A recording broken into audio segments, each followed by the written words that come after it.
বিশ্বের সামগ্রিক কর্মকাণ্ডের মূল চালিকা শক্তি বাণিজ্য খাতে তোলপাড় ফেলে দেয়া অঘটনের শুরুটা ১৩ জুন ইরানে ইসরায়েলের হামলা আর পাল্টা আঘাতের পর।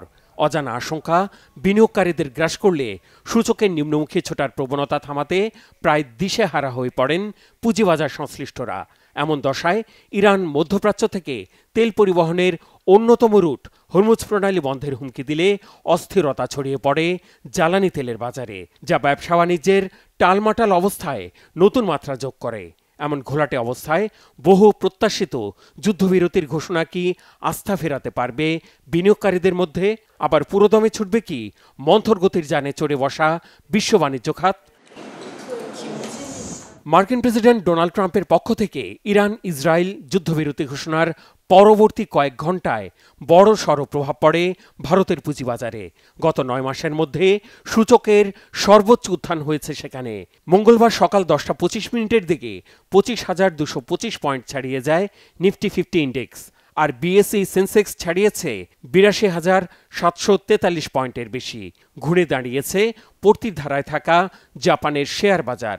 লেনদেনের শুরুতে ১.১৪% বেড়েছে নিক্কির 225 সূচক, আর দক্ষিণ কোরিয়ার সূচকের উত্থান হয়েছে ১.১%, যা ২০২১ সালের সেপ্টেম্বরের পর সর্বোচ্চ। চীনের সাংহাই কম্পোজিটের উত্থান হয়েছে ১.১৫% বা ৩,৪২০ পয়েন্টের বেশি, আর বেইজিং স্টক এক্সচেঞ্জের 50 ইন্ডেক্স বেড়েছে ৩.৬৫%। মঙ্গলবার দিনের শুরুতে প্যান ইউরোপিয়ান স্টক মার্কেটের স্টকস 600 ইন্ডেক্স ১.৪% লাভ দিয়ে ৫৪২.৬ পয়েন্টে পৌঁছায়। অনিশ্চয়তার আশঙ্কা সামলে উঠেছে মার্কিন পুঁজিবাজারও। মঙ্গলবার লেনদেনের শুরুটা প্রথম ঘণ্টায় S&P 500, ডাও জোন্স, নাসদাক সূচকের উত্থান ছিল প্রায় ১% আশেপাশে। সূচক উত্থানের হাওয়া লেগেছে অস্ট্রেলিয়ার share market Australian security exchange লিমিটেডে। মঙ্গলবার ভার্জিন অস্ট্রেলিয়ার শেয়ারের দাম ১১% বেশি উত্থানে হাসির ঝিলিক ছড়ায় বিনিয়োগকারীদের মুখে। স্বর্ণের দামেও ব্যবসায়ীদের জন্য নেতিবাচক আর গ্রাহকদের জন্য ইতিবাচক প্রভাব ফেলেছে ইরান ইসরায়েল সহিংসতা। ট্রাম্প ঘোষিত যুদ্ধবিরতির আগের আউন্স প্রতি স্বর্ণের দাম ছিল গত 2 সপ্তাহের মধ্যে সর্বনিম্ন। যুদ্ধবিরতি ঘোষণার পর মঙ্গলবার সকালে এই দাম ১.২% কমে আউন্স প্রতি বিক্রি হয়েছে $৩,৩২৬.৮৭। আমার মনে হয় যুদ্ধবিরতির প্রতিক্রিয়া ইতিবাচক দিকে এগোচ্ছে।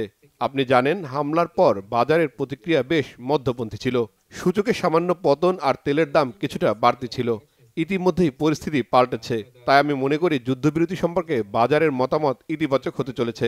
মনে করছি সার্বিক পরিস্থিতি তেলের দাম কোন দিকে যায় তার উপর নির্ভর করছে। এদিকে যুদ্ধবিরতি ঘোষণার প্রভাবে অপরিশোধিত তেলের দাম দ্রুত পড়তির প্রবণতা কিছুটা থেমেছে। আগের দিন সোমবার ব্যারেল প্রতি ব্রেন্ট ক্রুডের দাম ৩.৮% পড়ে, যার বাজার মূল্য দাঁড়ায় ব্যারেল প্রতি $৬৮.৮। দিনের শেষে কাতারে মার্কিন ঘাঁটিতে ইরানের হামলার পর পড়তির ধারা 7% ছাড়িয়ে যায়, যা গত 2 সপ্তাহের মধ্যে সর্বনিম্ন। বাংলাদেশ সময় মঙ্গলবার বেলা ৩টা নাগাদ এই পতন 9% গিয়ে ঠেকেছে। Mehrab Hussain Khan, Bangla vision, news desk.